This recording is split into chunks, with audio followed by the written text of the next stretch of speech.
ang bagong James Santos Channel.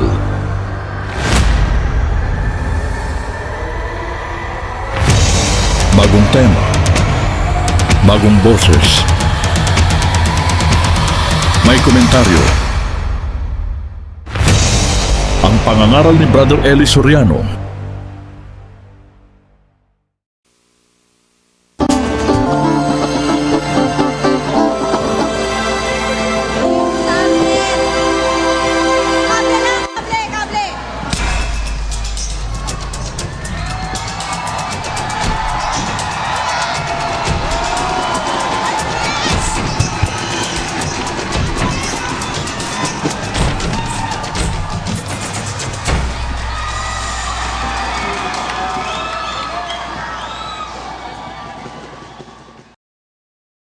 Ang mapapanood ninyo ay ang sagutan ng Ang Dating Daan at ng Ang Tamang Daan ng Iglesia ni Cristo sa telebisyon. At atin itong bibigyan ng komento pagkatapos ng video. Halina at atin ang panoorin. Ayan, nakakatuwa ito mga taga-subaybay natin. Wag po kayong manggalaiti, talagang ganyan. Nakita nyo naman, marami kasing nag-uumindig kapatid na Josel. Ang kakapal daw ng mukhat na pinaupo pa. Siyempre, ano naman ang gagawin natin? Programa nila yun eh. Noel Mendoza, line 13 ng Quezon City. Magandang gabi po, Mang Noel. Hello, sir. Opo, ano po ang atin? Tanong ko lang po kasi napanood ko lang po dun sa kabilang programa. No, yun tungkol po sa sinabi ni Brother Eli. Hello? Sige po, tuloy-tuloy nyo po. Yung tungkol sa sinabi ni Brother Eli na... Pakilakas nyo lang po, Brother yung Noel. tungkol po sa sinabi ni Brother Eli na ang totoong pangalan daw po na opisyal na pangalan ng iglesia na nasa Bible ay Iglesia ng Diyos kay Cristo. So, tanong ko lang po kasi napanood ko, so bakit po pinalitan ng yung mahabang pangalan ngayon? Alin pong mahabang pangalan? Yung pong, basta yung pong parang abbreviation. HWH ba yun yung mga... Sa tanong ko po ba't pinalitan? Kasi po, di po ba, ang sabi ni Brother Eli, ang tamang iglesia na opisyal na pangalan ng iglesia na sinasabi niya na nasa Bible ay ang iglesia ng Diyos kay Cristo. So, bakit po naging, naging iglesia ni, hindi ko po kasi kabisado ni YH, something like that po, W.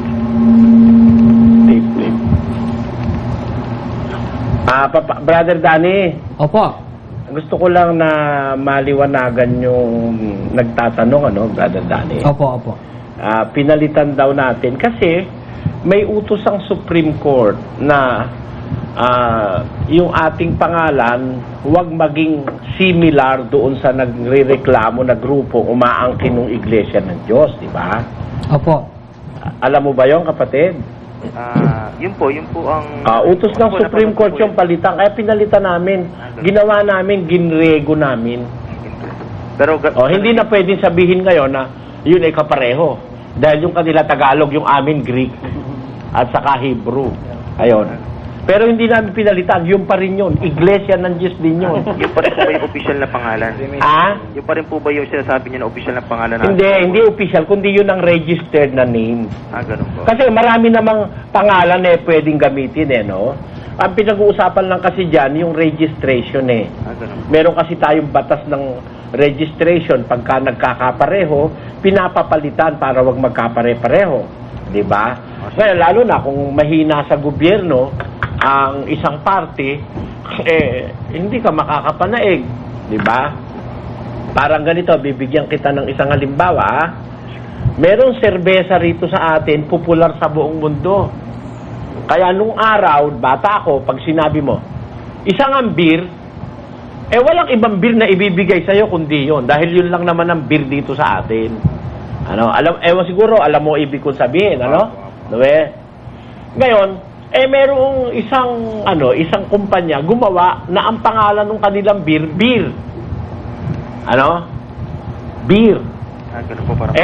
para bang hindi proper na yun dahil parang generic beer din kanilang pangalan beer. Tinan mo yun Como siguro ang Supreme Court is after the welfare of everybody, pinayagan na gamitin yung salitang beer. Although yun ay deceptively, sa palagay ko lang, sa opinion ko, it is deceptively similar to what is known to the Filipino people as beer. Parang ganito kasi, kukwentuhan ko kayo sandali. Nung araw, ang toothpaste sa Pilipinas, Colgate. Tandaan mo yan, Colgate. Kaya nung bata kami, penging ang Colgate, ang ibig sabihin ng penging ang toothpaste. Apo. Nung dumami na ang toothpaste, kinailangan ng gamitin yung generic.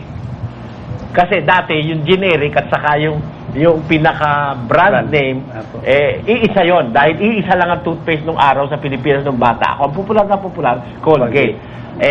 Nauso ngayon ng maraming ibang toothpaste. Merong toothpaste ngayon na close up. Meron pa yung lasang bebelgam. May lasang bebelgam. Marami lang yun eh. Kaya hindi mo na pwedeng basta sabihin yung pag kailangan mo yung toothpaste, sasabihin mo Colgate. Hindi pwede yun. Ngayon, ano ang ibig ko sabihin, kapatid? Ganon din ang ibig ko sabihin doon sa salitang beer. No? At meron din parang nung araw, ang usong camera Kodak. Kaya tinan mo sa Bicol, pag pupunta ka na magpapakuha ng retrato, magkodakan tayo. Di ba? Di ba ganun sa inyo sa Bicol? Opo, ganun nga po. Magkodakan Kahit tayo. Nikon yun, Kodak yun. Kasi Kodak lang ang dating camera. Ngayon may Nikon. Hindi mo pwede sabihin mag-Nikonan tayo. Di ba? Ganun yun.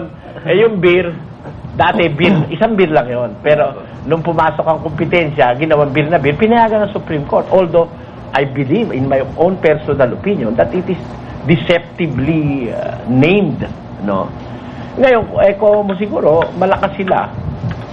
Tayo naman mahina. Ayun, hindi tayo pinayagang gamitin yung Iglesia ng Diyos. Sa kabila ng katotohanan, na sa Pilipinas, mahigit na 30 ang Iglesia ng Diyos. Tayo lang ang siningil out. Kasi tayo ang pinakapopular. Opo naman. Sa lahat ng Iglesia ng Diyos na yun. Kaya tayo ang target ng persecution. Di ba, Brother John? Ano? Ayun. Ngayon, kung pinapapalitan, pinalitan ko, ginawa kong Hebrew. Ayun, Iglesia ni YHWH at saka ni Yahshua Messiah. O ni Cristo Jesus, di ba? Pareho rin yun. Hello, Brother. Yung sinasabing papalit-palit kami ng pangalan, di lang nakakaintindihan, tatanga-tanga yun eh. Di ba? Brother Ellie, tanong ko lang po. Kasi po nakita ko lang po kanina na parang may mali daw po dun sa transliteration nyo. Hindi. Yung transliteration exactly as it is. Exactly as it is. Yung kanyang paniniwala, alam mo kasi naman yung nagsasabi ron, hindi rin naman Hebrew yun eh. Hindi rin naman, para lang ganito yun, brother, ano ba, sasabihin ko, ikaw naman, table. Mali naman yung table. It is because, kasi Ilocano kasi siya eh. Di ba? Kaya table, Bible, di ba? Pero tama yun. It's just a language, ano? Para bang difference ng tongue. Ganon din yun. Maaari sabihin nila, on a point, mali, dahil, kasi sa panila, nila, tama itong ganito, no? Pero, if you're going to transliterate it one by one, ganon ang lalabas. Ginang ginawa nung aming transliterator. Yun. Ngayon, who is the authority? Sila ba? Hindi naman sila Hebrew eh. Hindi ba? Para sila ang maging authority namin. O ngayon, kung yun naman ay mali ang pagkakalbawa, sumobra na 2 letra, madali naman tanggalin yun eh. Because the intent is there. We are using the original Greek name. Diba? Para lang yung JHVH eh.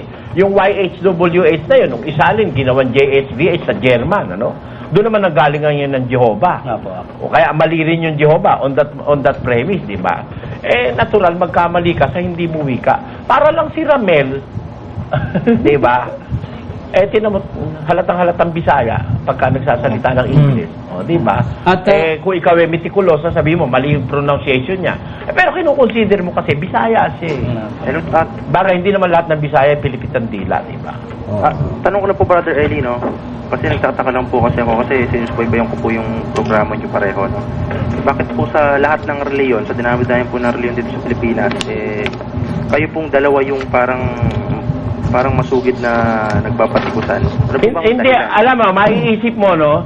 They have existed way back against us, way back in 1914, way ahead of us, no? Binatikos nila ang Katoliko, binatikos sila ng Katoliko. Binatikos nila ang Protestante, binatikos sila ng Protestante. Marami nang naging kabatikusan ng Iglesia ni Manalo.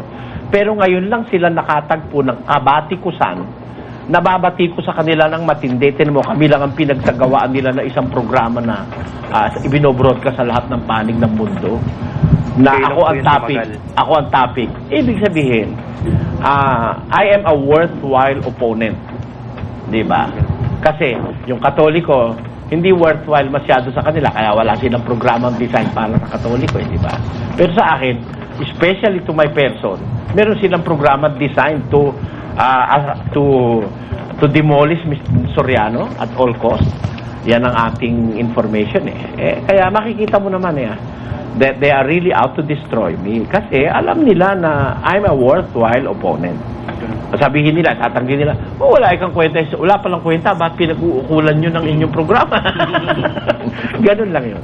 Brother Eric, pwede ba pong magtanong last na? Sige. Tanong ko lang po, kung kahit po ba hindi ka kahanip dun sa tunay na reliyon, pero ginagawa mo naman yung tama, maliligtas ka pa ba? Maliligtas ka kung halimbawa hindi ka kaanib dahil wala kang pagkakataong makaanib. Bawa, nabuhay ka sa bundok, nabuhay ka na hindi mo nabalitaan yung mabuting balita, pero the moment na nabalitaan mo, naliwanagan mo yung tunay na reliyon, di ka umanib, yun ang puntos na ikapapahamak mo. So, Nasa 4:17 yan ng Santiago, sa nakakaalam ang wika ng paggawa ng mabuti at hindi ginagawa, ay ito'y kasalanan sa kanya. Ang sabi doon, therefore to him that knoweth to do good and doeth it not, to him it is a sin. El pecado pues está en aquel que sabe hacer lo bueno y no lo hace. Yan. The moment that you have known the truth, di mo ipinansin, di mo ginawa, o kaya alam mo yung aaniban mo, di mo inaniban, di ka maliligtas. ganun po ba?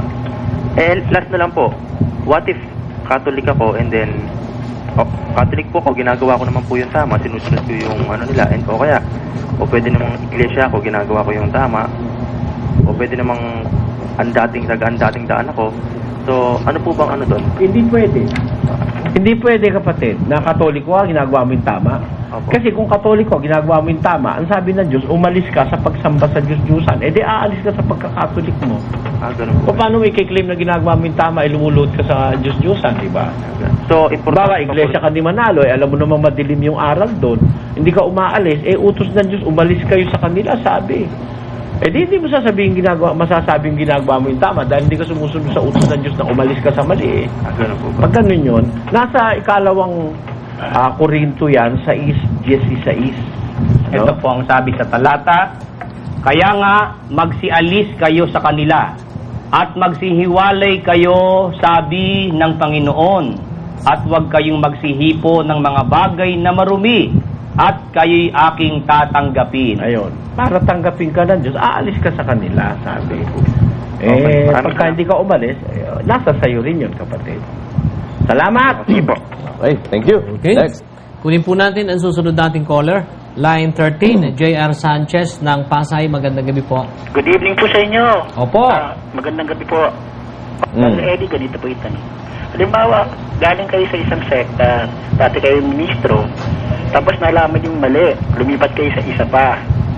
Ngayon, yung nalaman yung mali, sa naisip nyo, mali yung isa, bumalik kayo doon.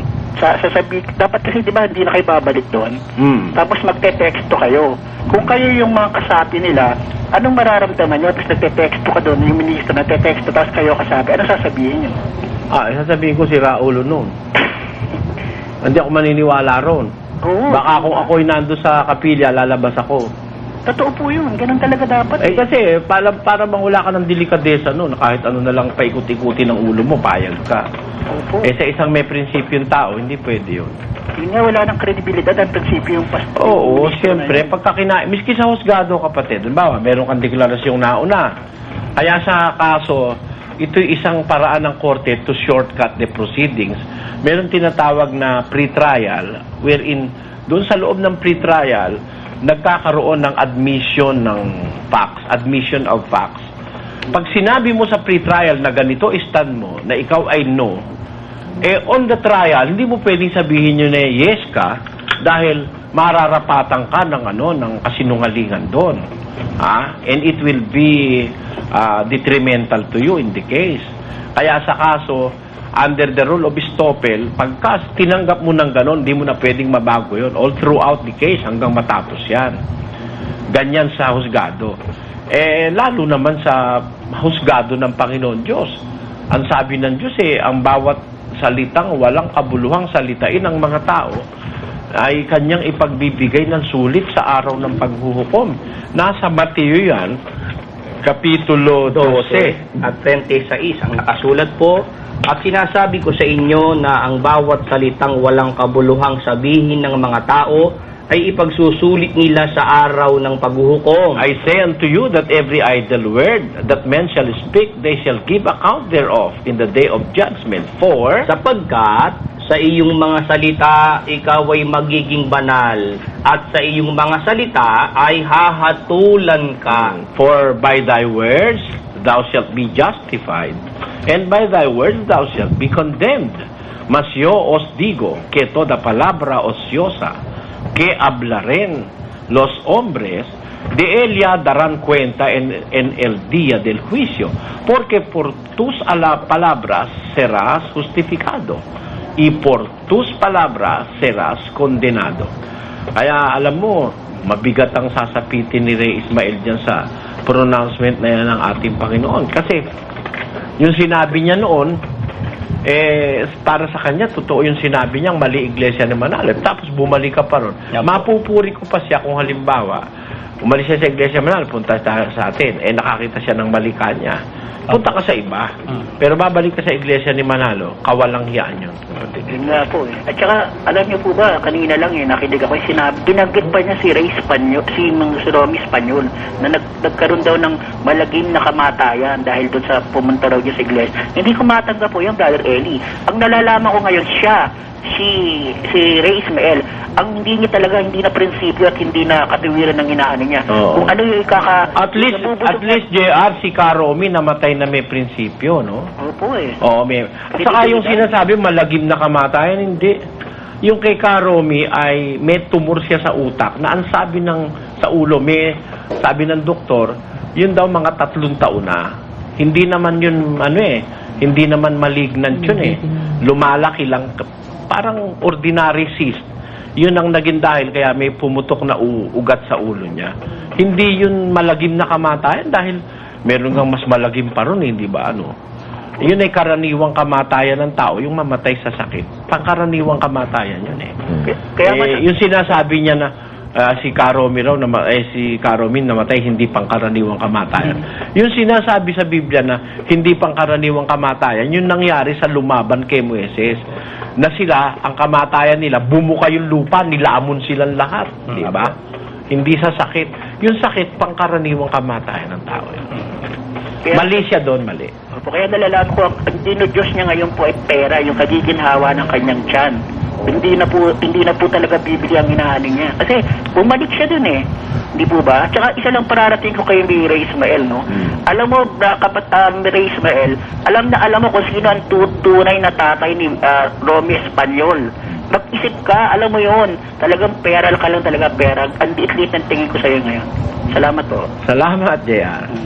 Alam niya, nakita niya yung dokumento kung sino tatay ni Romy Espanyol Opo, at nasubaybayan ng mga nakikinig kasi sa atin yan kaya hindi mo maiwasan, Brad Danny, Brother Eli, na makapagsalita ng ganyan si JR. Liit daw ng tingin niya kay Rey Ismael. Oo naman, isipin pang isang katoliko siya, hindi naman natin siya member na dapat sana, hindi naman siya masyadong affected. Pero nararamdaman ng ating mga taga-subaybay kasi na foul at walang maiipong Hindi naman natin credibility. maisisimbo kay Rey Ismael yan kasi taktika ng iglesia ni Manalo yan. Ayun nga po. They will do everything at all costs just to destroy us, Brother Danny. Yun nga lang po. Pero napansin ko po, Brother Eli, kung totoo mang sinabi yun ni Ginoong Ismael na nagkaroon ng malagim na kamatayan ng lahat ng mga lumalaban, ibig ba sabihin ngayon ay pag nagkaroon ka ng malagim na kamatayan, ikaw ay sa demonyo na? Tandaan mo, Karey, si Kristo'y pinatay ay sa ibabaw ng krus. Malagim yon. At ang pumatay doon, mga sa demonyo. Yan ang ating pong... Hindi ano yun eh. Pagsasabihin mo na Saka hindi, si ano lang eh. Si Opo. Juan Bautista, malaking pinugutan ng ulo. pinugutan ng ulo. Si Esteban, binato hanggang mamatay. Alam mo ba, ikinamatay ni Esteban? Ano po? Alam mo? Ha? Cerebral hemorrhage. Dahil dun po sa pagkakabato sa kanya ng maraming ulit. Oo, binato yun. Siyempre, babatuin, ang tatargetin nila ulo eh. Nagkaroon ng cerebral hemorrhage yun eh. Napatay siya. Malagim yun, yung kay San Esteban eh. Santo ng, ano yan eh, the first Christian martyr yan, Brother Joseph. Opo. Yung pinatay ng mga iglesia ni Manalo, yung na-desisyonan ng Korte Suprema, malagim ang ginawa nila ron. Oo, Tinorture yun, tapos pinalutang sa Ilog Pasig. Eh. Opo, Brother Eli. Si Karomi nga, hindi nahirapan eh. Naratay siya, natulog, wala nang naramdaman na sakit. Hindi man lang namilipit o dumaing ng pagkasakit-sakit, kapatid na Dani. Pero may mga malagim at masakit na kamatayan kagaya ng pagkakapatay dun sa mga tao na yan na dinesisyonan ng Korte Suprema. Mga iglesia ni Cristo ni Manalong gumawa. Pinalutang sa Ilog Pasig, tinorture. Ayaw kong isipin naman na ito'y parang forma ng pananakot ni Karey na pag lumalaban sa sugo ay nagkakaroon ng malagim na kamatayan. Ano? Baka naman hindi ganun, kapatid na Josel. Ano? Yan hindi naman tayo matatakot yan. Ngayon, may kinalaman po doon sa mga nagtatanong tungkol sa bakit daw po, Brother Eli, tayo ay tinatawag nilang papalit-palit ang pangalan. Hindi po, nasagutan ni Brother Eli yan, inutusan tayo ng Korte Suprema at hindi naman tayo lumalaban doon. Kasi ganito, Brother Danny, para sa kaalaman ng lahat, tinatanong tayo eh, no? Paano hindi po kami magpapalit ng pangalan? Na-single out kami. Mahigit na 30 organisasyon sa ating bansa ang tinatawag sa Iglesia ng Diyos na pangalan. Kami lang ang ayaw paggamitin noon. Kasi siguro, marami na iinggit sa amin kasi popular kami. Ayun, siguro yun ang dahilan noon. Kaya kami itinidemanda nung iba na Iglesia ng Diyos. Ngayon, kami naman pinagbawalan ng Supreme Court gamitin Iglesia ng Diyos. Hindi na namin gagamitin yun. Pero yun ang aming pananalig. Yun ang totoong Iglesia ang nasa Biblia. Na hindi pwedeng iutos ng Supreme Court na palitan namin yung paniniwala natin. Yung rehistro pwede namin palitan. Pero paniniwala ko, sinong huwis ang magsasabi siya, palitan ko. Hamunin ko pa siya. Di ba? No? Anong hamon? Bahala na ako ro. Kami. Ayan. Hindi pwedeng sabihan ng kahit na sinong hustisya ng ating bansa na palitan ko yung paniniwala ko dahil alam ko yun ay karapatan ko under the Constitution. And nobody, not even the justices, is above the law. They are operating under the law and they are doing their duties under the law. Ayan. Kaya, the law is that my faith, my belief is a supreme right of a person living in the Philippines.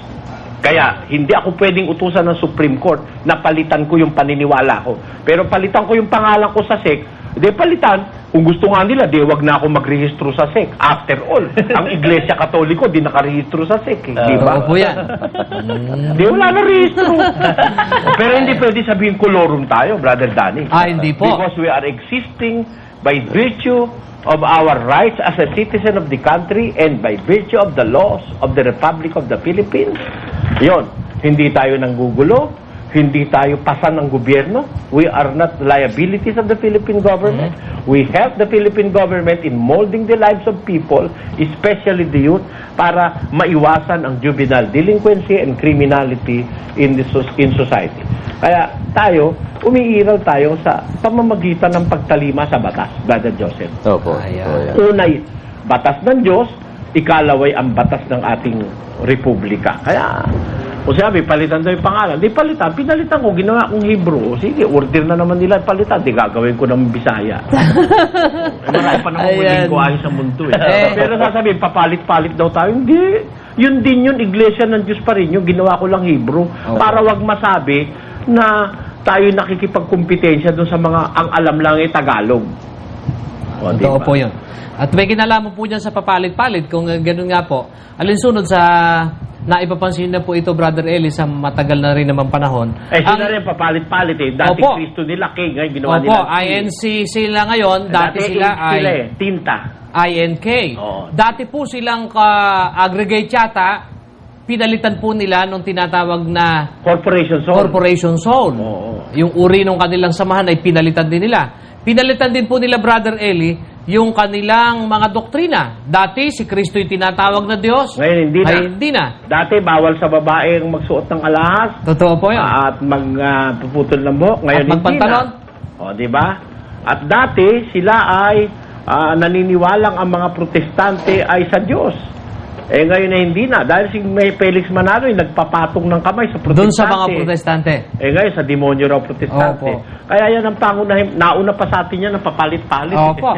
At higit pa po sa lahat. Kasi iglesyang mali-mali yung iglesia ni Opo, Manalo. Brother Eli. At higit pa po sa lahat, itong iglesia na ito, ang pabalik-balik ang mga ministro. Oo. Yan kasi mga nakatira sa balik-balik sa tahanan. Ayan, itatampok na po natin yan sa Verdun Doktrina. Abangan po ninyo.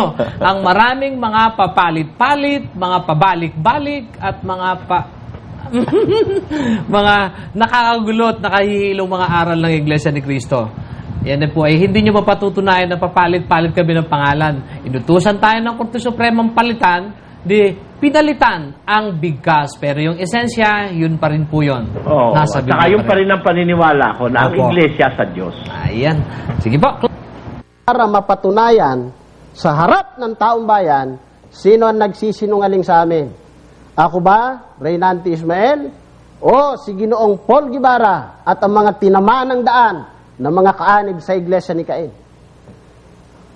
Naamin ko na kung meron man akong nagawang kasalanan o kung heinous man ang sinasabing kasalanan na yan, ito ang kasalanan ko sa aking kapwa-tao at sa harap ng Diyos.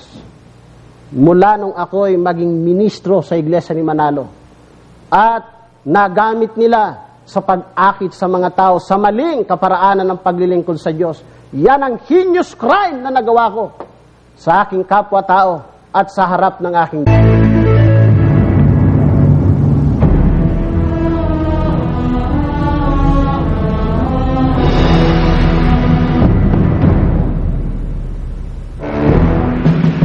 Gaya ng hinuhulaan ng banal na kasulatan, pagdating ng mga huling araw ay maglilitawan ang napakaraming samahan ng pananampalataya.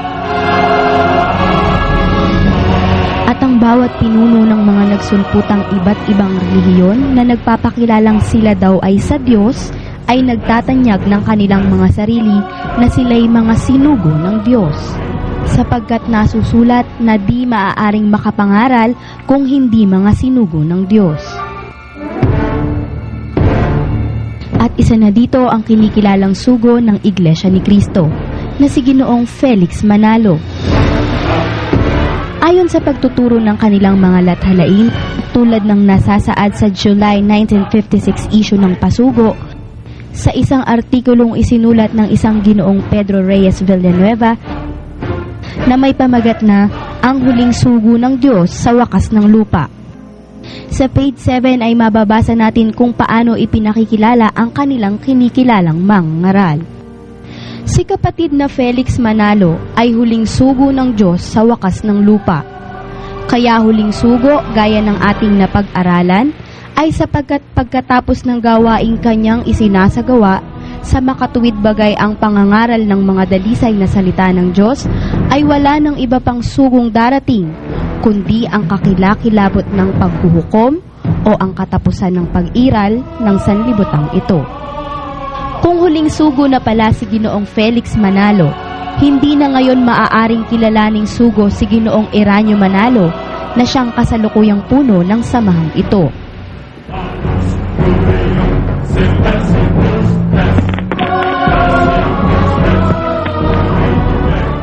Subalit tanungin nga natin ang banal na kasulatan, totoo bang huling sugo ng Diyos si Ginoong Felix Manalo?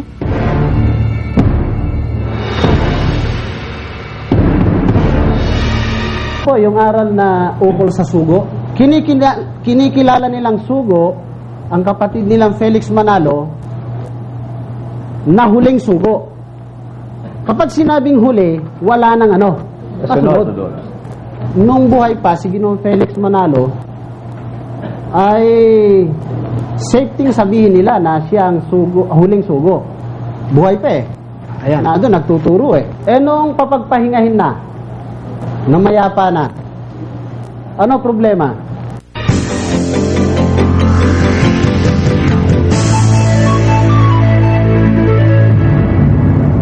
Okay, yan po ang ating pag-uusapan mga kababayan. Tumawag kayo para maibigay naman po ninyo kung ano ang inyong paniniwala at mga batayan tungkol dito sa bagay na ito. Ayon sa Biblia, totoo bang huling sugo ng Diyos si Felix Manalo? Yan po ang ating pag-usapan. Kasi napakalinaw naman sa kanilang itinuturo, Brad Danny, na si Felix Manalo, kinikilala nilang huling sugo ng Diyos base sa kanilang pasugo. Subalit, nananatili po yun ay claim lamang nila. At kailangan pa rin naman na patunayan upang ito'y mapaniwalaan. At pinakamaganda nito Hindi na nga mapapatunayan. Kailangan patunayan. Ganun po ba yun? Tapos na ang atin natin.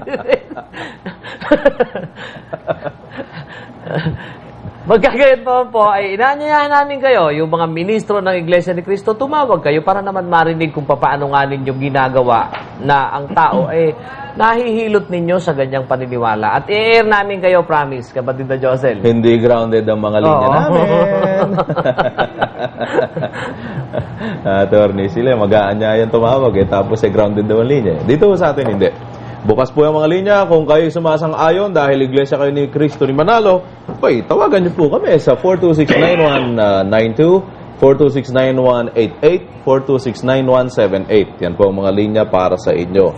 At kung tutol naman kayo na ayon sa Biblia, sugo ng Diyos at huling sugo ng Diyos si Felix Manalo, dito po kayo sa kabilang linya. 426-9183, 426-9184, 426-91, ano yung isa? 426-1933. Yan po ang mga linya namin para makalaho kayo dito sa ating running debate sa gabing ito, kapatid na Dan. At para ito po ay magkaroon ng sustansyang ganap, kunin po agad natin ang ating nasa line ng telepono. Line 1, Bert Carino. Hindi siya naniniwala. Magandang gabi po, Mang Bert. Magandang gabi po. Opo, ano po ang ating dahilan? Ay, hindi po ako naniniwala na siya ay huling sugo. Sa kadahilan pong... Sa kadahilan po. Dahil kasi ang sugo na nalalaman ko ay walang maling itinuturo, panay matuwid at sinasang-ayunan ng Biblia. Suriin natin ang pagkasugo ni Felix Manalo.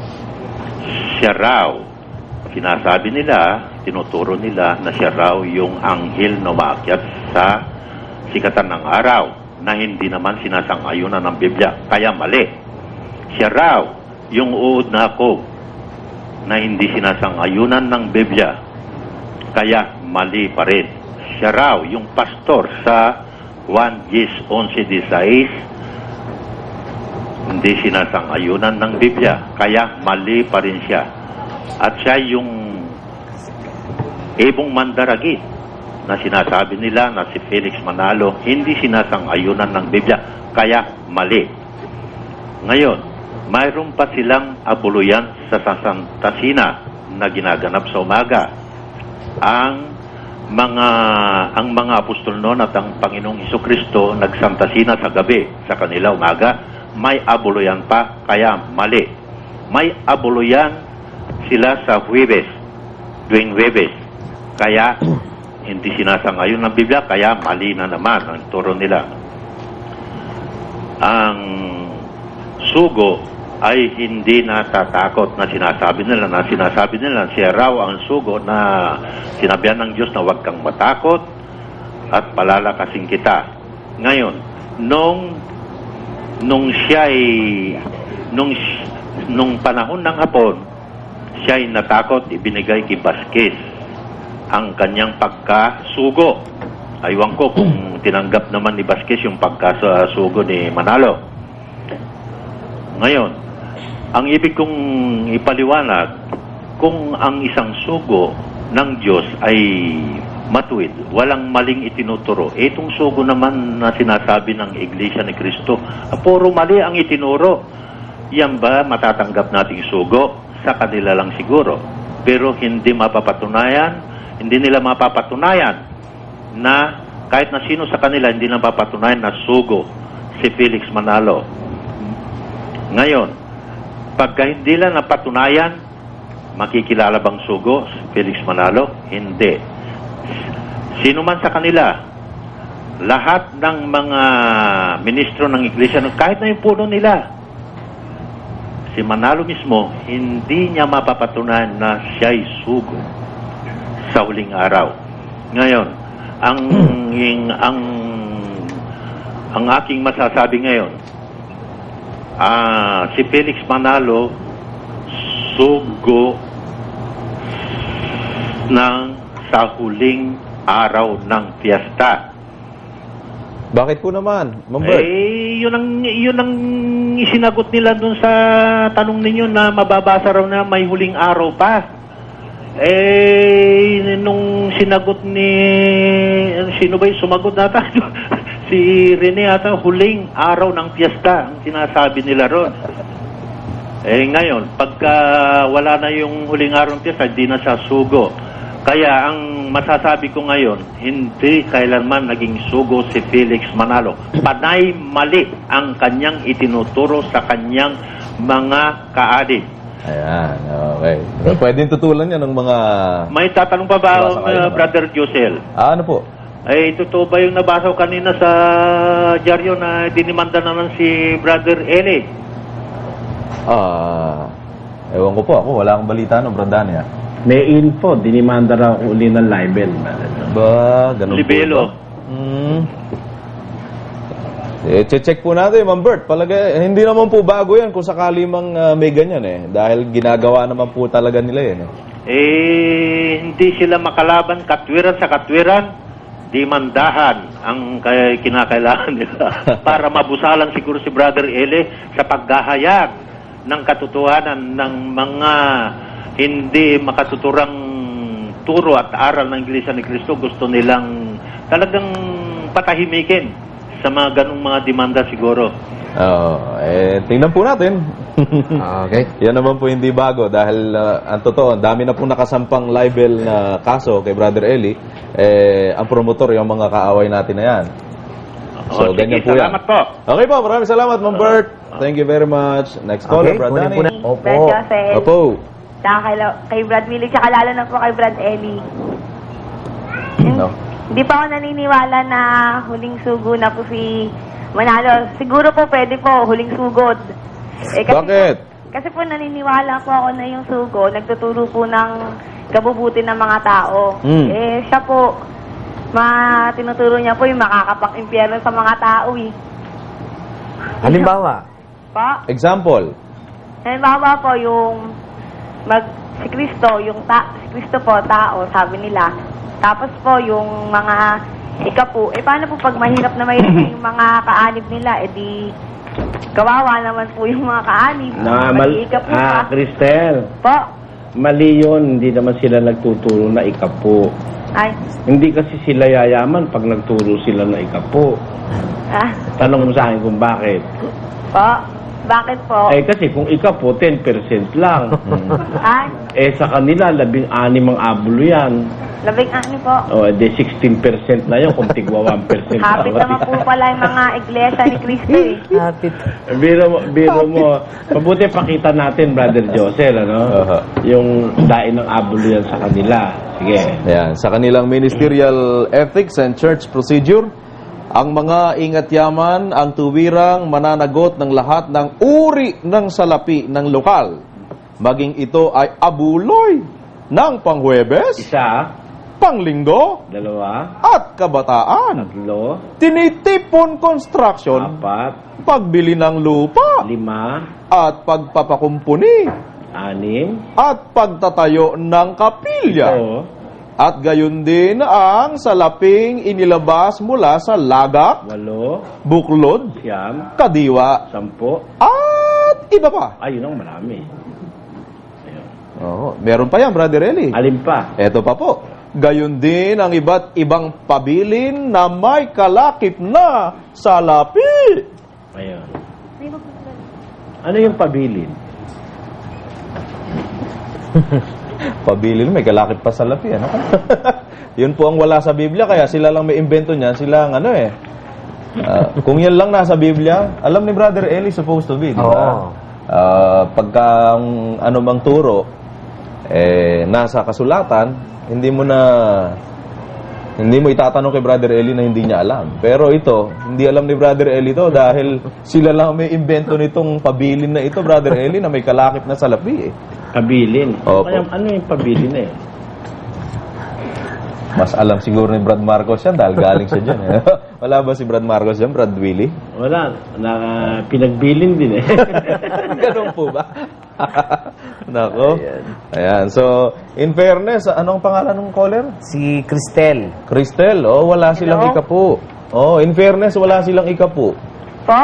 Wala silang ikapu, in fairness naman. Ano? Sabi naman po pala yung mga iglesia eh. Oo. Sila na, halos yung mga miyembro na po yung pinagbabayad nila lahat ng mga gagawin po nila.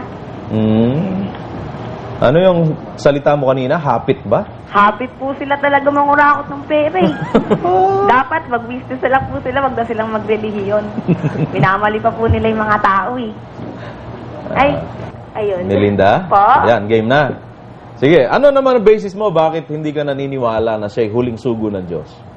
Wala lang po, kasi binibase ko po yung kung paano gumalaw yung ano niya, yung mga nasa ilalim niya. Kasi feeling ko kung yung isang puno ay effective, dapat yung mga tao sa ilalim niya, ganun din. Parang mararamdaman mo sa aura nila na meron silang, parang, di ko masabi. Kasi kung sa tamang daan, parang hindi sila magaling magturo. Parang puro personal yung tinitira nila. Kaya sa tingin ko, kung hindi magaling yung mga nagpipreach nila, what more yung pinakamataas nila. Para bang nakikilala yung puno sa pamagitan ng bunga? Parang ganun ang ibig mo Parang sabihin. ganun. Ayun. At syempre po, gusto ko lang mag-comment dun sa tamang daan, yung sinabi nila na si Galileo Galilei natiwalag dahil sa sinabi niya bilog ang mundo. Kasi totoo yun eh, hindi sila nanonood ng Discovery. Alin? Natiwalag si Galileo Galilei dahil sinabi niya bilog nga yung mundo. Kaya sabi niya na mali daw kayo doon. Kasi parang yung approximation niya yata, sabi niya nung unang yung pahayag, around 16th century. Kasi yung pangalawa parang sinabi niya around 17. Ang gusto ko lang i-point out doon, nag-approximate lang naman kayo ng time. Kumbaga yung point nyo, si Galileo Galilei natiwalag siya dahil bilog yung mundo. Nag-agree po ako doon kasi napanood ko din sa Discovery yun. Yung sabi ni Cabularan, hindi no. Naku, hindi naman authority sa siyensya ang iglesia ni Manalo, no? Hindi naman sila authority sa siyensya. Yung aking kinuhanan nung pininiwala ko, authority sa siyensya. Kung halimbawa, meron akong slip of the tongue, halimbawa, regarding the dates, hindi naman usapan yun eh. Miski sa Biblia, merong approximately, merong exactly. Gusto mo, papakita ko sa'yo, sa Biblia, may approximately. Babasahin natin, ha? Dito sa isang talata ng Lucas, pakinggan mo. Ito po ang nakasulat dito po sa 9 at ang talata po ay 28 ng San Lucas. Ito po ang ating mababasa. At nangyari nang makaraan ang may mga 8 araw. Di ba approximately yan? May mga 8 araw. Pagkatapos ng mga pananalitang ito, isinama niya si Pedro, si Juan, si Santiago at umahon sa bundok upang manalangin. Ako. Sa isang ulat, kapatid na Willie, 8 araw ba ang nakalagay? Ito naman po ang sabi sa Mateo sa 17 at 1. At pagkaraan ng 6 na araw. Kita mo? Ay sinama ni Jesus si Pedro at si Santiago at si Juan, kapatid niya, at sila dinalang bukod sa isang mataas na bundok. Opo. Speaking of the same instance, Brother Willie, Opo. Pero yung isa, kay Lucas, nag-approximate siya, may mga 8 araw. Kay Mateo naman, hindi naman katakataka dahil si Mateo ay mahilig sa kwentahan yan eh. Opo. Kasi yan ay maningil lang buwis eh. Pagkaraan ng 6 na araw, this is exactly, after 6 days. Therefore, it is the 7th day. Di ba? Pagkaraan ng 6 na araw, 6 days have passed, and then this event happened on the 7th day. Ang sabi naman ni Lucas, ay may mga may mga 8 araw. O di tama pareho yan eh. O ba sabihin mo ba naman yan mali ang Biblia, mali ang tama Iglesia ni Manalo? Nako. Mahirap na mapuntusan niya sa nagsusuri hindi nila mapapaniwala. Halimbawa, sabi ko 17th century or 16th century, early 16th century or 17th century, approximately. Kasi hindi naman sa lahat ng pagkakataon, pag nagsasalita ako regarding of scientific things or history, hindi naman sa lahat ng pagkakataon kaharap ko, Brother Josel, yung referensya, di ba? No? Opo. I might commit mistakes in dates regarding history. At hindi katakataka yun. Dahil dalawa lang naman ang trusted historian ng Pilipinas, di ba? Si Saide at saka yung isa pa, nakalimutan ko. Pero tingnan mo yung kanilang ulat sa Cry of Balintawak, hindi magkapareho. Ha? Ang lapit lang niyang Cry of Balintawak, hindi pa ma-eksakto ng dalawang istorya ng Pilipinas eh. Kasi yung dates, hindi naman masyadong binibigyan natin ng pagkakabisa, Brother Joseph, yung dates. Kasi maaari na minsan, kagaya nung sila, ang totoo sa pasugo nila ang Iglesia Katoliko raw bumangon 300 AD. Meron naman silang pasugo, bumangon daw ang Iglesia Katolika pagkatapos ng mga apostol. That is 100 AD, di ba? No? Meron na naman silang isang pasugo, bumangon daw ang Iglesia Katolika, something like, ito, approximate na naman dahil hindi ko harap yung pasugo later pa dun sa 300 AD. Ito mo, alin ang tama ron? Yun lang kanilang census ng miyembro nila Lima lang kung alin ang totoo sa pasugo rin, ano? Kung yun ang ipupunto sa akin, ang babaw naman puntos, no? Na hindi raw totoo yung natiwalag dahil bilog ang mundo, paniwala ni Galileo. Nasa kasaysayan yan At mas naniniwala ako doon sa mga sumulat ng kasaysayan na yan kaysa sa Iglesia ni Manalo dahil hindi naman sila authority sa kasaysayan, Brother Joseph. Tama po yan. Lalo na sa siyensya. Ayon sa Biblia, totoo bang huling sugo ng Diyos si Felix Manalo? Sa akin po paniniwala na ang kapatid na Felix Manalo ay ang siyang huling sugo ng ating Panginoon Diyos. Dahil siya po ay nagpapalaganap ng mga aral na ikaliligtas ng mga tao sa panahong ito. Para po sa akin, hindi po huling sugo si Felix Manalo. Lalabas po kasi, inaagawan niya ng pwesto ang Panginoong Hesukristo. Kasi po, ang Panginoong Hesukristo, siya po ang una at huli na isusugo ng Diyos. Balikan natin mga caller natin. Ng Caloocan, magandang gabi sa iyo, Mang Joseph. Hello po. Opo. Danny. Opo. Bali po, hindi po ako naniniwala na yan pong si Manalo po, huling sugo po ng Diyos sa huling araw po. Bakit po? Kasi po, lalabas po yung nangangasiwa ngayon sa iglesia nila, hindi na po sugo. Siya na po pala huli. Ba't anong silbi niya ngayon sa iglesia nila? Basura pala siya dyan Tignan niyo po, ganito po yun. Kasi po, ang magiging huling sugo po sa huling araw o sa paghukom, si Kristo po yun Dito po nasusulat po sa 24:44. Ganito po, kaya nga kayo'y magsihanda naman sapagkat paririto ang anak ng tao sa oras na hindi ninyo iniisip. Si Kristo po ba sinugo na? Sinugo na po bakit paririto po uli? Kasi po, susuguin. Kailan po susuguin? Doon po sa huling araw. Kaya po yan si Manalo. Mula ang propeta yan, hindi yan sugo. Kahit kailan, hindi ka naging sugo, Manalo. Gago ka! Sira ulo ka! Naku, sige. Loloko mo, mga miyembro mo! Malis ka na dyan! Wala pa ng sugo yung Iglesia ni Cristo Felix Manalo. Joseph. Cool down. Wala tayong personalan. Wala. Tinatanong lang natin, Joseph, kung... Issue lang, mga kababayan. Masama po yun na mamimersonal tayo. Oo, baka madamay kayo sa mga demanda. Sige kayo. Saka wag tayong wag natin silang gayahin na personal ang laban nila. Sa atin wala tayong laban kahit kapiraso man sa personal ni Manalo, Brother Joseph, no? Unang-una hindi natin siya nakaharap, no? Hindi rin natin siya nakadaupang palad. masama naman yung atin siyang pasamain, di ba? Opo. Pero yung kanyang itinuro na siya ang huling sugo, that is very offending. Why do we say offending? Offending to the faithful of those who believe in the Bible. Because as you can see, the Bible teaches us of somebody who will be sent by God in the last days. In the last day, Brother Joseph. In the last day, I emphasize that. In the last day. Without S. In the last day. Sa huling araw.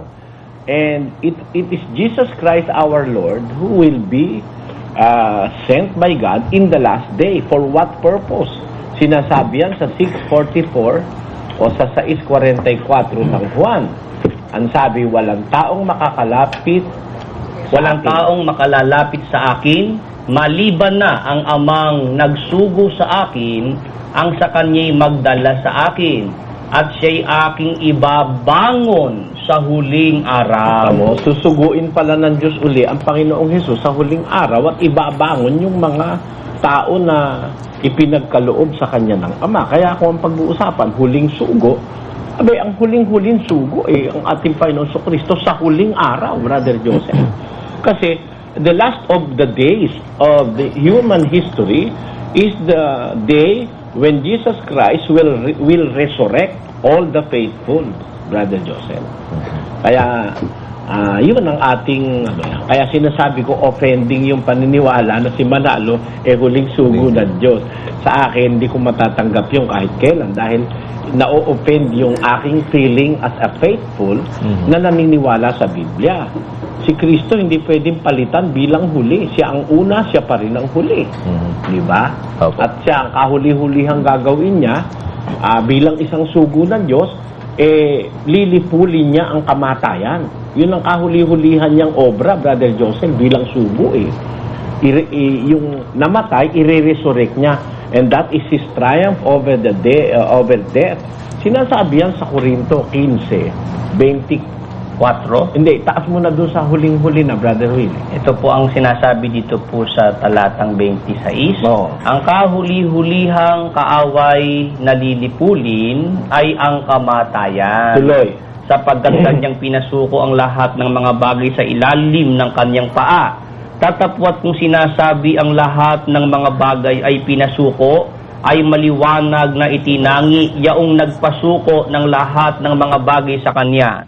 At kung ang lahat ng mga bagay ay mapasuko na sa kanya, kung magkagayoy ang anak rin ay pasusukuin naman sa nagpasuko ng lahat ng mga bagay sa kanya, upang ang Diyos ay maging lahat sa lahat. Ayun. Kaya ang huling-huling obrang gagawin itong huling sugo, yung mga namatay, i-resurrect.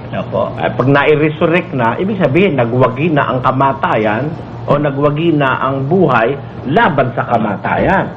Ayun. And that is the last job that Jesus Christ will do, Brother Joseph. Pagkatapos niyan, maghahari siya, iintrego niya na ang kaharian sa Diyos, Brother Joseph. Kaya yung mga tumatawag po, huwag tayong mamimersonal. Huwag kayong gagaya kila Bularan, kay Paul, at saka kay Ramil, kay doon sa bagong sala ngayon, si Sandoval. Huwag kayong gagaya ron. Alam nyo, gawain lang ng mga yung mga namimersonal nang wala nang masasabing katwiran. Let's continue, Brother Josh. Opo. Okay. Kunin po natin sa line 2, Joy Mejia ng Quezon City. Oo, naniniwala siya na huling sugo si Ginoong Felix Manalo. Magandang gabi sa iyo, Joy. Magandang gabi po. Opo. Hindi naman po sa naniniwala. Kumbaga, sa nadinig ko po sa kanila nung nagdoktrina po sila, kasi nakaka-attend din po ako ng mga doktrina nila dahil naiimbitahan din ako dito sa amin. Sa analogy nila, ang tinatawag ng ka-Felix, yun yung sinugo ng ama na sa huling araw. Yung kumbaga si Ka-Eranio, yung nangunguna ngayon sa iglesia, siya po yung sinugo ng sugo para mamahala sa iglesia kapag nawala na nga po ang sugo sa huling araw. So, ano naman ang batayan nila para i-doktrina sa iyo na huling sugo ng Diyos si Felix Manalo? Bali po, di ba po sila apostol naman, yung mga apostol naman po, hindi naman po sila sinugo ng Ama. Ang nagsugo po sa kanila, yung si Kristo po. Kaya kumbaga, sa panahon po ngayon, sinugo po ng sugo yung mga ministro at manggagawa ng iglesia. Joy, hindi ako makatiis na hindi sumabat Alang-alang sa'yo, ano? Ang ibig mong sabihin, naintindihan ko Ang ibig nilang palitawin sa'yo, si Manalo, sugo ng Diyos huli. Tapos yung huling sugo na si Manalo, nagsugo naman siya ng sugo niya. Di ba? Ngayon, alam mo ba sa Biblia, Iha, na yung sugo ng sugo, sugo ng Diyos ang tawag doon? Opo. Sugo ng Diyos yun, yung sugo ng sugo. Pakinggan mo sa isang talata ni Santiago, meron tayong mababasang ganito tungkol sa mga sugo ng Diyos at ito'y ang tinanggap ni Rahab. Pakinggan mo. Ito po ang sinasabi dito po sa Santiago sa 2:25. At gayon din naman, hindi rin baga si Rahab na patutot ay inaring ganap sa pamamagitan ng mga gawa dahil sa tinanggap niya ang mga sugo at kanyang pinapagdaan sila sa ibang daan. Ayan, yung si Rahab na bagaman pagkasama-sama at Rahab ay patutot, naging dapat sa Diyos, Brother Duweli, dahil tinanggap niya yung mga sugo Opo. Sugo rin yung tinanggap niya, Actually, sino ba nagsugo nung mga sugo na yon, Brother Willie? Opo. Bali po sa aklat po ng Biblia, Brother Eli, sinasabi po na ang nagsugo po dito sa mga sinugo pong ito na tinanggap po ni Rahab, walang iba kundi po ang sugo ng Diyos na si Josue. Ito po yung nasa Josue sa Kapitulo 2 at ang versikulo po yung 1, ito po nakasulat. At si Josue na anak ni Nun ay nagsugong lihim mula sa sitim ng 2 lalaki na pinakatikti na sinasabi, yumaon kayo na inyong kilalanin ang lupain at ang Jericho. At sila yumaon at pumasok sa isang bahay ng isang patutot na ang pangalan ay Rahab at nakituloy doon. Tinanggap sila ni Rahab na isang patutot. Kaya yung pagkakatanggap doon sa sugo na yon,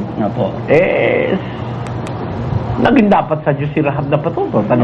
Kasi sugo yung tinanggap niya sasabihin kayo, si Felix Manalo, huling sugo ng Diyos. Hindi ba sugo si Manalo, si Iranyo? At saka yung anak pa ni Iranyo ngayon na si Eduardo. Hindi ba sugo yun?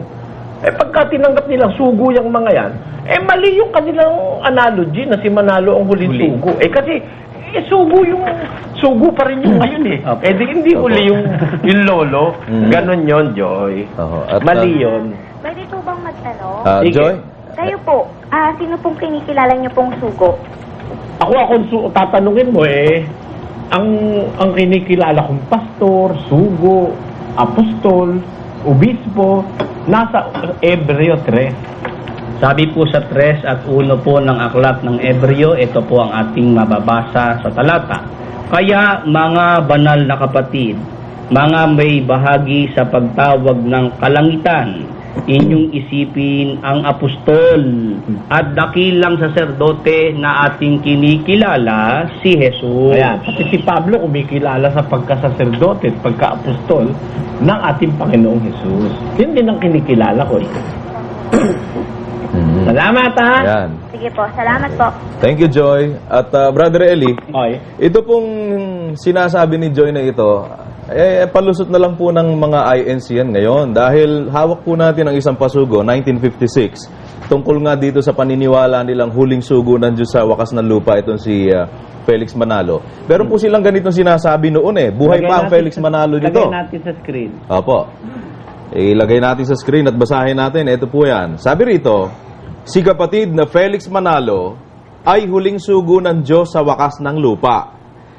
Kaya huling sugo, gaya ng ating napag-aralan, ay sapagkat pagkatapos ng gawaing kanyang isinasagawa sa makatwid bagay ng pangangaral ng mga dalisay na salita ng Diyos, ay wala nang iba pang sugong darating, kundi ang kakilakilabot ng paghuhukom o ang katapusan ng pag-iral ng sanglibutang ito. Buwa? Yan. Napakamali pala talaga ng pananampalataya niya, magmula pa sa umpisa. Opo, Brother Eli. Kanila pala pagkatapos ng mangaral ng Ebanghelyo ay katapusan na ng pag-iral ng sanlibutang ito. The end of the world na no? Opo. Sa Biblia, hindi totoo yun. Ang Ebanghelyo, pagkatapos maipangaral, darating ang wakas. Aling wakas? Yung wakas nung pangangaral at darating na si Kristo. Pero pagdating ni Kristo, hindi pa rin magwawakas ang mundo. Dahil pagdating ng Panginoon sa Kristo, meron pang 1,000 millennial rule si Kristo. Ay hindi pa rin wakas ang sanlibutan pagdating ni Kristo. Sa kanila, pagdating ni Kristo, katapusan ng sanlibutan, paghuhukom may katapusan na agad, di ba? Opo. Tama po. At kaya nga sinasabi po nilang wala nang iba pang sugong darating. Dahil nga daw po ang kasunod noong si Felix pagkatapos Manalo. na raw mangaral ni Manalo ng dalisay na Ebanghelyo, kasunod na paghuhukom na. Yan, oo. Kaso nung mamatay nung 1963, hindi naghukom. Kaya nagkamali kalkulasyon, Brother Joseph. Oo. At ngayon, meron silang palusot na yung sugo, nagsugo ng sugo din niya si KRD. Mali. Maling deduction. Bakit? Kasi, lalabas na mali nga ang kwenta dahil meron pa palang isusugo. Ba't naman sasabihin mo huli kang sugo? Opo, Brother Eli. And, paano mo sinampal yung iiwanan mo? Ako huli sugo. Di ba? Tama yung po. iiwanan mo, paano? Hindi nasugo. Napasubo na lang. Di ba? At kung sasabihin naman po nila, kagaya ng binabanggit ni Joy, na isinugo lang itong si KRD bilang tagapamahala ng iglesia, may mga itinuro si RD Manalo na hindi itinuro ni Felix Manalo Oo, lalabas. Walang karapatan si RD magturo. Dahil kung ang huling sugo na magtuturo ng dalisay na salita, yung tatay niya, wala na siyang dapat na iturong higit sa sinabi ng tatay niya, di ba? Yan po ang eksakto dyan. Ano ba mga itinuro ni KRD na hindi itinuro ng tatay niya? Kagaya po nung pagiging isang pastor dun sa Juan Jesus na sinasabi nila nung buhay pa ang Felix Manalo, ang Panginoong Hesukristo ang tinutukoy na isang pastor. Na bago po yun, nang mamatayan na ang Felix Manalo, kapatid na Si Dani. Manalo na raw yun. Si Manalo na ang naging Saka isang isa pastor. pa, nung dati, si Felix hindi gumagamit ng 20-28 ng gawa, kundi 16-16 na Roma. Ngayon, 6. Sa panahon nila at ngayon, ayaw na nila yata ng 16-16. Ang gusto na nila yung 20-28 ng gawa, nilamsa. Dahil nung panahon na yun, wala pa yata yung kay Lamsa, Brother Joseph. Kaya yan ano na lang po, palusot na lang nila. Hindi na kasi nila maibabalik yung buhay noong matandang Felix Talagang namatay na siya at kailangan may hahalili. Correct. Napasubo na ngayon to si KRD. At ang totoo po niyan, kapatid na Johnsel, hindi naman nila kailan pa man pinagtakang area ang paliwanag dyan Maaari siguro nagpapaliwanag sila doon sa katagayan ng miyembro nilang bata na yon.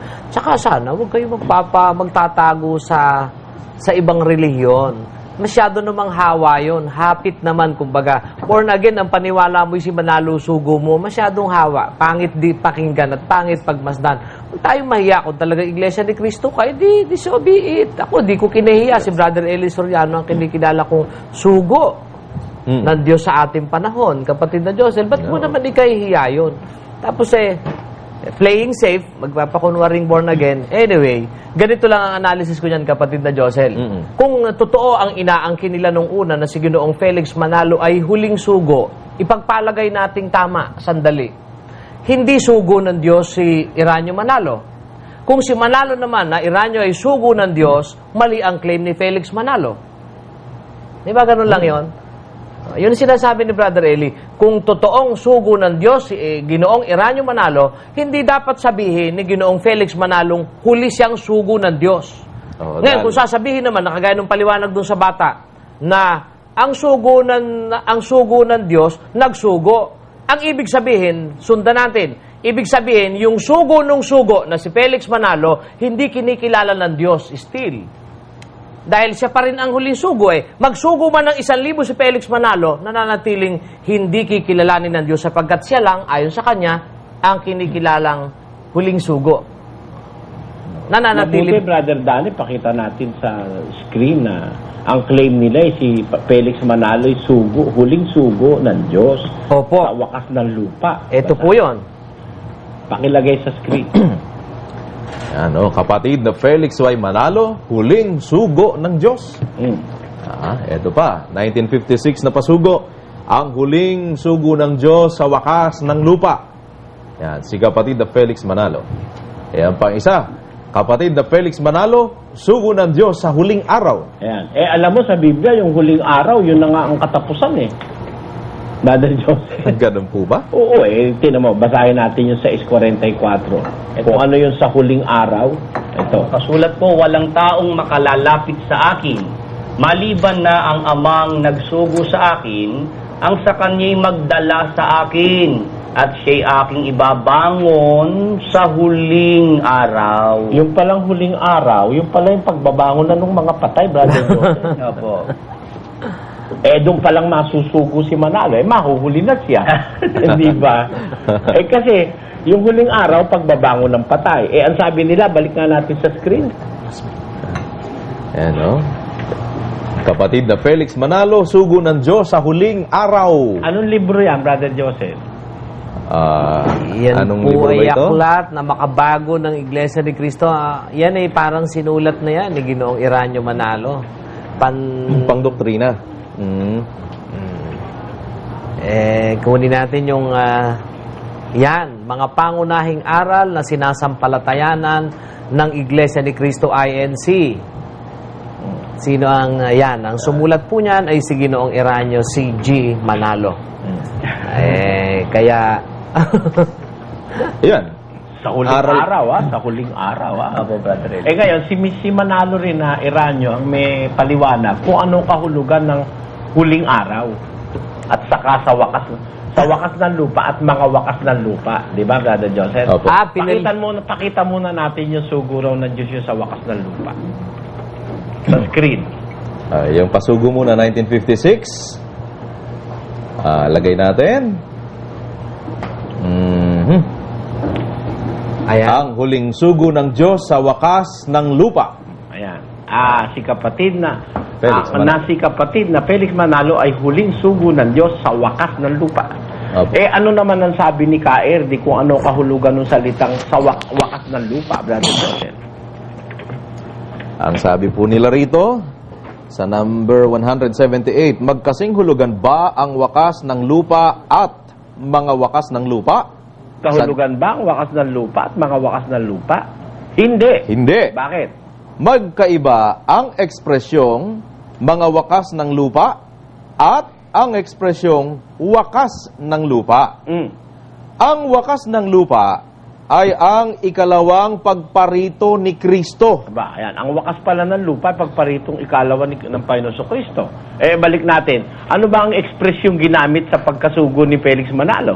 1956. Ayan. Si kapatid na Felix Manalo ay huling sugo ng Diyos sa wakas ng lupa. Ang ibig pala sabihin yung wakas ng lupa, sabi ni Eranio, yun ang pagparito ni Kristo, ikalawa, no? Aha. Si Felix Manalo ay huling sugo sa wakas ng lupa. Hindi pa pala siya sugo ngayon sa wakas pa ng lupa. Pagparito pa ni Kristo. Hindi pa. Kaya, tingnan mo, magkakasalungatan na yan, ano? Yan ang maliwanag pa sa sikat ng araw, Brother Joseph. Maling-mali talaga. Opo, kaya kahit itong mga ministrong ito, hindi makakatawag sa programa man lang natin para ipagtanggol yung ganyang aral Lalo nang hindi lalaban sa debate sa TV. Di ba? Yan. Pero yan po Kasi ang wakas pala ng lupa, sabi ni Eranio ang wakas ng lupa pagparito ni Kristo Opo. Si Felix Manalo 1956 sabi nila huling sugo sa wakas ng lupa. Pagparito pala ni Kristo doon palang susuguin si Manalo. Dahil yun ang kahulugan ng salitang wakas ng lupa Yung pagparito ni Kristo lalabas hindi nga talaga sugo ng Diyos yung Manalo ngayon. Opo, pero Brother Eli, may pinipilit silang mahilot po dyan sa bagay na yan Paano hilot? Yan daw pong wakas ng lupa, ang pinupunto nila, kapatid na Mel, yung sa huling araw, hindi daw po nang tinutukoy na lahat ng huling araw yung pagparito ng ating Panginoon Kristo. Sa huling araw? Oo. Ay, walang ibang tinutukoy na yung huling araw, the final, the final day, the last day, hindi last days. Walang S, Huling araw. Iba yung mga huling araw kaysa sa huling araw. Saan ka makakabasa ng huling araw pang iba? Abay, ang binasa ay huling araw ng piyesta. Huling araw ng piyesta sa Israel. Bulgar naman katangahan yun. Pakita nga natin yung katangahan na yun, brother. Play po natin. Huling araw. Pero hindi ang tinutukoy pagbangon ng mga patay sa libingan. Diyan nagkamali si Mr. Soriano. Akala, pag nakabasa sa Biblia ng huling araw, ang ibig sabihin nun ay pagbangon na ng patay sa libingan. May babasahin po tayo talata dito po sa Juan 7:37 po. Pakinggan nating mabuti. Nang huling araw nga, na dakilang araw ng kapistahan, si Jesus ay tumayo at sumigaw na nagsasabi, kung ang sino mang tao'y nauuhaw, ay pumarito siya sa akin at uminom. Ay binanggit po rito na huling araw nga. Pero tiyak, ang tanong natin kay Mr. Soriano, yung bang binabanggit diyang huling araw nga, yan ba ang panahon ng pagbangon ng mga patay sa libingan? Bakit mo naman itatanong pakabularan? Kung ginagamit mo yung utak mo at yung mata mo, ilagay mo uli yung talata, nakalagay, ng huling araw nga ng dakilang kapistahan. Nakalagay na ba yung huling araw ng piyesta yan ano ka ba naman kabularan? Ba't mo ipapatatanong pa sa akin? Ikaw may mata at kung may utak ang ginagamit. Ba't mo yung tatanong pang huling araw? Yan ang pagbangon ng patay. Yan ay huling araw ng dakilang kapistahan.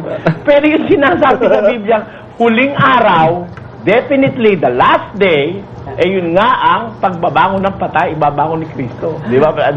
Opo, Brother Eli. Mukhang na-impatyo sa pistahan itong mga to.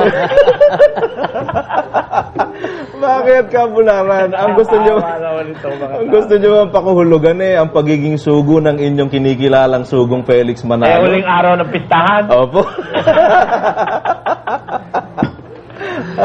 Ay, wala naman silang ibang maituro na kahulugan ng huling araw na tinutukoy nila. Dinala nila sa pista, Brad Danny, para lang maiwasan yung pagbali doon sa talatang binasa ni Brother Eli na yung huling araw, pagbangon ng patay.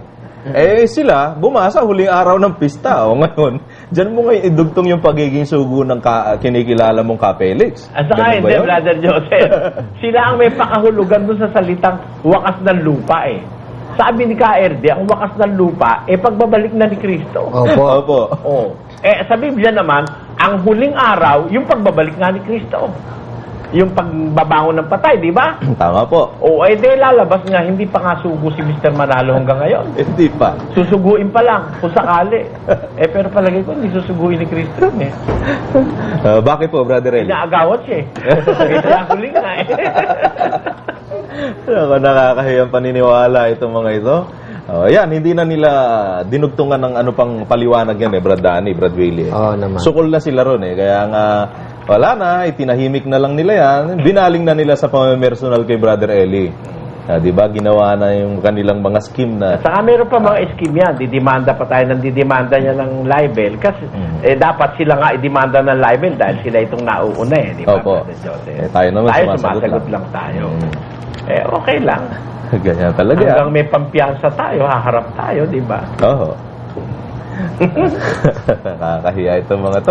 May caller ka pa?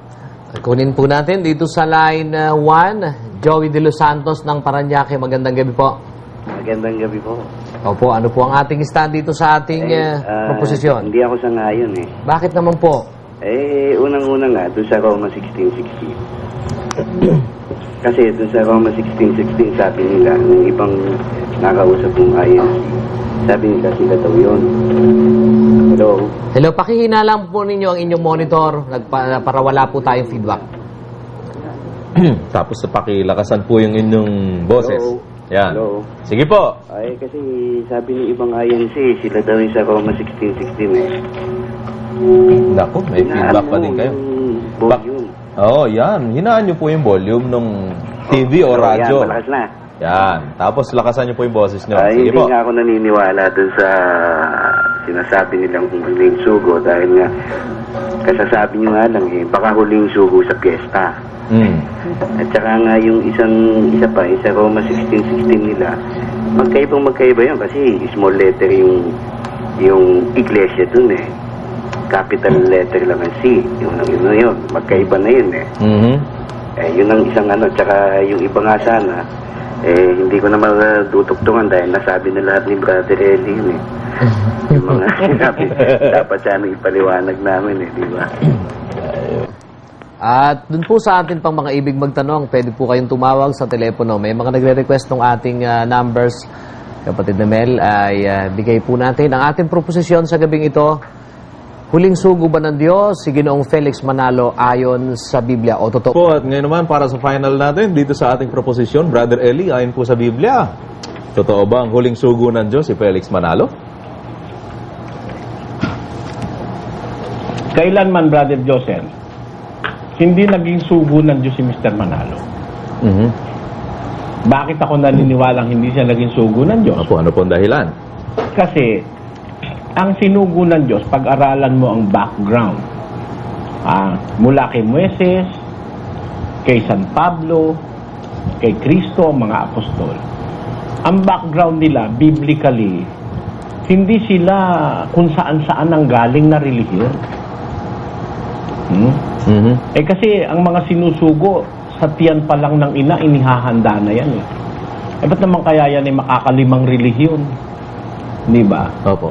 Si Mr. Manalo nakalima yata mula sa Katoliko, naging Presbyterian. Meron tayong kasaysayan dyan naging Sabadista, naging naalim sa misyong Kristiyana, naging Mason pa yata, Brother Joseph. Marami siyang pinasukang relihiyon bago niya nalaman na siya pala sugo ng Diyos. Hindi ganun sa Biblia Ang mga sugo ng Diyos, kung sa umpisa man ay hindi pa nila agad alam na sila'y sugo ng Diyos. Pero hindi naman napakaraming kamalian nilang mapapasukan, Brother Joseph. Maaaring sa umpisa, pangalawa hindi na. Pero yung marami, hindi magandang background yun para sabihin mo ikaw sugo ng Diyos. Ikalawa, kaya hindi ako naniniwalang si Mr. Manalo sugo ng Diyos, lalo na kung sasabihin huling sugo ng Diyos. Ang sugo kasi ng Diyos, hindi nagtuturo ng mali. Hindi nagtuturo ng mali. Maaaring ang sugo ng Diyos ay makapaniwala sa mali, Brother Joseph. At first, maaaring ang isang sugo ng Diyos makapaniwala sa mali, pero hindi siya nagturo ng mali. Yon. Parang ako, kapatid na Joseph, ako nung araw, meron akong paniniwala na bandang huli na-realize ko mali yung naituro sa akin nung araw. Yon. Na-realize ko mali, kagaya nung paniniwalang naituro ni kapatid na Perez na galing sa Iglesia ni Cristo dahil siya'y dating Iglesia ni Manalo, di ba? Na yung dalawang pinag-isa dun sa Epeso ang Diyos at ang tao. Bandang huli, naunawaan ko, hindi naman pala yun ang tamang kahulugan nun, Brother Joseph. Napaniwalaan ko yun sometime in my life. Pero naituwid naman ng Diyos yun sa akin. Kaya, masasabi ko, hindi nga sugo ng Diyos dahil si Mr. Manalo nga ang nagturo kay kapatid na Perez nun Nadala-dala pa ni kapatid na Perez yung paniniwala niya na yun Di ba? Sa punto na yan, at sa marami pang mali, kagaya nung Santa Cenang ginaganap sa umaga, may abulo yan. Yung inisa-isa kanina ni Mang Bert, talagang yun, mga pruweba yun na hindi sugo ng Diyos si Mr. Manalo. At yung kanilang kalkulasyon, lalo na ay nagpatunay na hindi siya sugo ng Diyos. Kasi nung sabihin niyang siya'y huling sugo ng Diyos, buhay pa siya Brother Joseph. 56 pa nun namatay siya 63. Diba? More or less siguro ganun. Hindi ko natatandaan Pero 1956 yan pasugo na binabasa niya, diba? Ngayon, huling sugo siya. Siguro, akala niya mamamatay, bago siya mamatay, matatapos na lahat ng bagay. Kaso nga hindi pa pala. Ayun. sumunod pa si Eranio. Ilalabas, hindi na sugo ng Diyos si Eranio kung siya ang huli. Ang sabi naman ng kanilang mga miyembro, sugo raw ng Diyos yun. Kaya mali naman si Mr. Manalo na siya is huling sugo dahil sabi no iba sugo raw si Eranio. Di kung huling sugo siya, dapat hindi na sugo si Eranio. Pag tinanggap mo sugo si Eranio, hindi huling sugo si Manalo, si Felix. Di ba ganun yun? Ganun po yan. Yun, it is as simple as that. Wag na tayong maghalo pa ng kung ano pa. Diba? Yan po ang ating masasabi dyan, kapatid na Joseph. Ayan, okay, napakaganda po mga kababayan, and with all the basis na binigay ni Brother Eli na nakabase po sa banal na kasulatan, siguro naman maintindihan nyo kung bakit hindi maipagtanggol ng mga ministro ng Iglesia ni Manalo sa debate sa TV ang ganyang paniniwala dahil nga hindi makabanal na kasulatan ito Correct. na huling sugod daw ng Diyos sa huling araw. At kahit pa paano, binigyan po natin sila ng pagkakataong ipaliwanag ito sa ating palatuntunan. Gangan nga lang at hindi naman sila tumawag. Huwag nyo naman sabihin hindi nyo pwedeng hindi napakinggan ang pagtatanghal na ito sapagkat alam namin itinetape nyo po ito sa inyong mga lugar. Kaya siguro, ayaw nyo lang talaga, wala tayong magagawa. Ating may iwang masasabi sa ating mga taga-subaybay, karapatan natin na suriin ang sinasabi ng Biblia sapagkat gaya po ng sinasabi ni Brother Eli, ang Biblia ay nandyan upang atin pong suriin at kapulutan ng magagandang aral. Huwag tayong pabulag sa mga Kung nagustuhan ninyo ang napanood ninyong video, please like, share, and comment. At maraming salamat sa inyong suporta upang manatiling buhay ang aking channel. Maraming salamat sa panonood.